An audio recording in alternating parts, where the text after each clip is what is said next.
Hello বন্ধুরা, শুভ বিবাহ ধারাবাহিকের আজকের এপিসোডে দেখানো হয়েছে সুধা তেজিকে বলে, সুধাময়ী কখনো কারো পায়ে হাত দেয় না, কিন্তু আমি আপনার পায়ে হাত দিয়েছি, কারণ দোষটা আমার ছিল। আপনার কাছে আমি অনেক ঋণী, আপনাকে ধন্যবাদ জানানো হয়নি। আপনি আমার কাছে ভগবান তুল্য।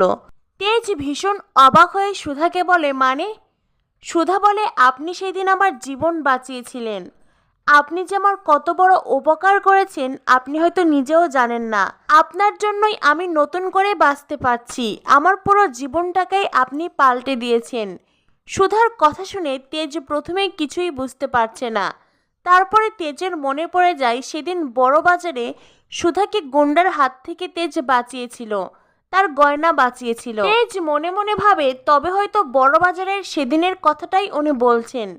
কিন্তু সুধা বলছে ব্যাঙ্গালোর থেকে আসার পথে ট্রেনে তেজ সুধাকে বাঁচিয়েছিল সেদিনের কথা।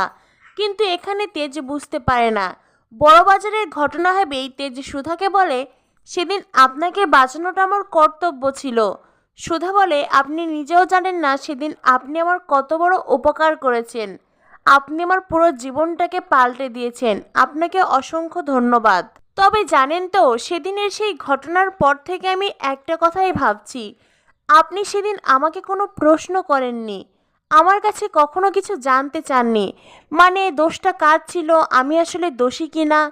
তেজ বলে, আমি বিশ্বাস করি যার সাথে অন্যায় হয় সে কখনো দোষী হয় না, বরং যে দোষী সেই অন্যায়গুলো করে। আমার মনে হয়েছে আপনার সঙ্গে অন্যায় করা হয়েছে, আপনি দোষী নন, তাই আমার আপনার কাছে কোনো কিছু জানার প্রয়োজন হয়নি। তেজের কথা শুনে সুধা যে মুগ্ধ হয়েছে সেটা সুধার চোখ মুখ দেখলেই বোঝা যায়।